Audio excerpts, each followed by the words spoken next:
The French Revolution is one of history's most important events and yet one of the most chaotic ones.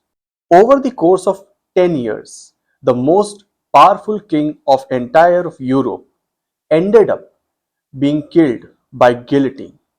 A republic was declared and yet it descended into absolute chaos.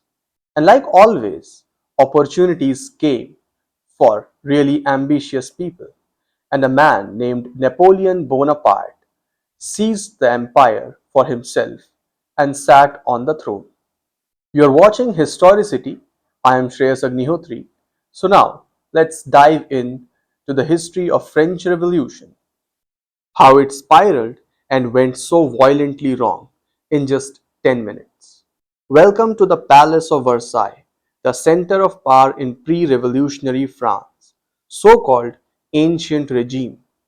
The regime is centered around an old lineage of Louis, a lineage of kings who were named Louis for over 16 generations, and a king named Louis XVI sits on the throne. With Louis XVI sits his wife, an Austrian princess, Marie Antoinette, and beneath him are ministers of nobility. In feudal times, these were the warrior classes whose job was to keep the peasants in check. But now, these aristocrats are simply leisure loving landowners. Next, there's the church, still a rich and powerful institution in France. Again, in feudal times, the church had acted as king's administrators. But now there's a large secular state bureaucracy made up of non-noble lawyers and civil servants. Of course, there are tradesmen, craftsmen, businessmen, landowners, and most of all, rural peasant farmers who make up over 80% of the population. But as serene as things might look from Versailles, Louis XVI has a problem, which is that his ever expanding ancient regime is running out of money.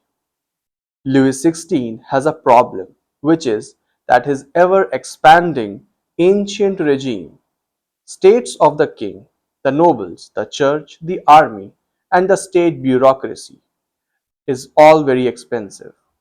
And Louis is almost broke. In recent years, France has drained a lot of money to keep the force going. The French have lost Canada, Louisiana, which was nearly 30% of today's United States of America, and the Caribbean islands to mostly English power. And although Louis has taken his sweet revenge by providing money, guns, troops, ammunition to the Americans, and that definitely helped the Americans win their independence against the Brits. But America has decided to be independent entirely. No king shall sit upon them. And that way, Louis has almost lost all his power in just trying to free up the American territories from the British and ended up losing them to democratic powers. And the big problem he's facing is that raising taxes isn't an option. The trouble is that although 40% of all of France and its wealth is owned by the nobility and the church, both are legal from paying taxes. So, where is all the tax coming from, you may ask? The answer is the poor peasants who barely earn enough to make their own lives going. Imagine the poorest, the most downtrodden pay the taxes for the clergy and the nobility to survive in their luxurious yards. But now the system was breaking apart. This is obviously problem for the peasants, but increasingly it's problem for the French state because the impoverished French peasantry are already being taxed far beyond their limits. And Louis knows it. To sort out the mess of his finances, Louis brings in finance whiz kid Jack Snecker, who quickly realizes that the only way to save the French state from financial ruin will be to start taxing the lords. But Louis, though with all his kingly power, was not in a position to change this law, to make the nobility and the wealthiest of the wealthy pay the taxes. Even with all his power, he couldn't. So, in a final attempt to force through his reforms, he calls a meeting of Estates General, a kind of an ancient parliament representing France's three great estates or classes. One by one, the representative of each estate arrives in Versailles. The first estate is the church, the second, the nobility, and the third estate, the commoners. In other words, everyone who was not a member of the church or the ruling royal class. But don't imagine that the third estate, which is nearly 80% of the population, it's only coming from a representation of magistrates and lawyers. Don't for once think that the farmers or the peasants, even with their third estate sitting in the parliament, have any say in the matter. And bear this in mind, this will really come important later. That somehow, despite the commoners sitting in the parliament, the peasants, the downtrodden, had no voice, only to find themselves snubbed, insulted, outvoted by the aristocrats. It seems once again that the reform is not going to take place. So, in a protest, in a fury of not being heard, not being properly represented, the Third Estate breaks away from the Estate General and form a National Assembly, which they declare to be France's true government. Louis locks them out of their meeting hall, so they retire to a nearby tennis court and take the famous tennis court oath, demanding a new French constitution. Louis completely fails to see the gravity of the situation. Rather than listening to the revolutionaries' demands, Louis starts assembling troops around Paris. He dismisses Necker and cancels the reforms. But the cat is already out of the bag. Furious peasants attack noble residences and burn feudal records. On the 13th of July, Parisian citizens form a new volunteer militia, the National Guard, whose whole purpose is to defend the revolution. The following day, they march on the prison fortress of Bastille in search of weapons and ammunition, and after hours of fighting, the crowd enters the fortress, takes its weapons, frees its prisoners, and captures and kills the prison governor, whose severed head is then paraded on a pike through Paris, along with that of the mayor. The people, the guards, who were now guarding the royal etiquettes, their heads were on spike, paraded in the paraded in the streets of Paris. It's already clear that the revolution has unleashed an unusual level of violence. Yet Louis's army refuses to intervene, and in fact, many of them defect to Revolutionary National Guard, which means that it's here on Bastille Day that Louis finally loses control of France. From here, the National Assembly can set to work dismantling the ancient regime. On the 4th of August, the Assembly abolishes feudalism. On the 26th, they adopt Declaration of the Rights of Man, establishing for the first time in French history the principles of liberty, equality, and the rule of law. But Louis, still holed up in Versailles, refuses to sign the declaration. So, in protest, a large crowd marches on to the castle of Louis XVI. The streets of Versailles are filled with commoners, completely antagonizing their king, out to take their king out of power and probably to kill him. They storm the palace, kill the guards, and force Louis to sign the declaration before dragging the royal family back to Paris. With the king now effectively their prisoner, the National Assembly takes control of the country, and the big question facing them is what to do with the king. At this stage, the radical Republicans, who sit to the left of the assembly, are outnumbered by the centrists and the monarchists on the right, and it seems to all that France is heading towards a democratic constitutional monarchy, like in England. But in June 1791, Louis and Marie Antoinette make a catastrophic mistake, which will change the course of the revolution and doom them to the bloody guillotine. Louis and Marie break out of their palace prison and attempt to flee France. But right at the French border, the royal is spotted, arrested, and brought back to Paris.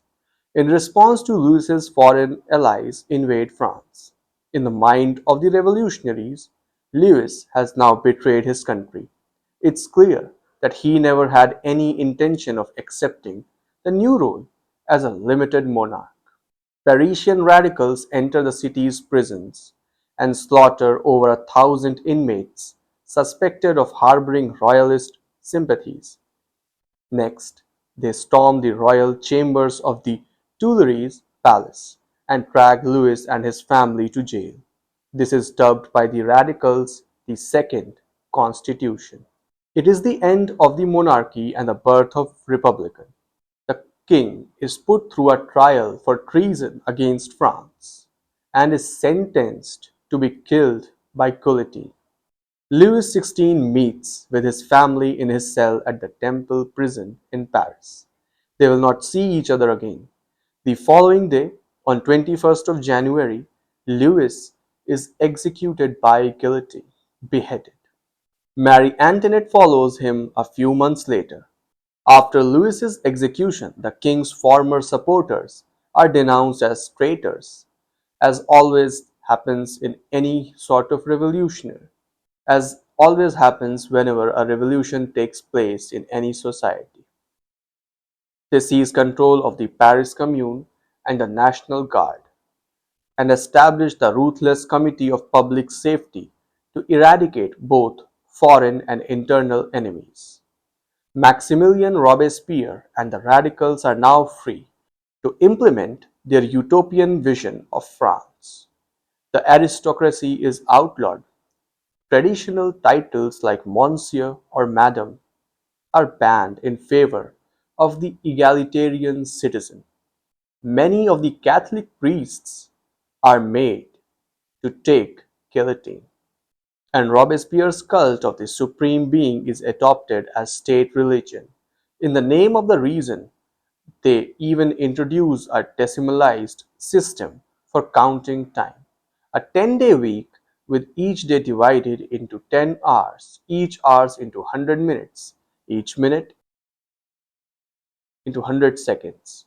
A new revolutionary calendar renames the months after seasons and harvests. But surprisingly, it seems that many of these reforms aren't quite what the people of France had been after. A revolutionary calendar renamed months for seasons and crops. Yet, many reforms disappointed ordinary French people. In the Vendée Northwest, peasants revolted against revolutionaries. Though revolution vowed to scrap feudalism, peasants still faced those despised dues. The same levies sparking revolt initially. Yet, 4 years post Bastille, why persist? Simple. National Convention deputies renamed Borgio landowners from the Third Estate, focused on property impacts over fixing old wrongs. Ironically, with their tax-based rebelling, Paris faced Louis's old dilemma. Instead of estates general, they printed currency heavily, but excess printing devalued it. Inflation hit fast. Bread costs skyrocketed. Hunger and want to return to Paris streets. Radicals passed the maximum law capping bread prices. Good in theory, yet set prices often undercut production. So farmers halted output. Government sent troops to seize grain forcibly.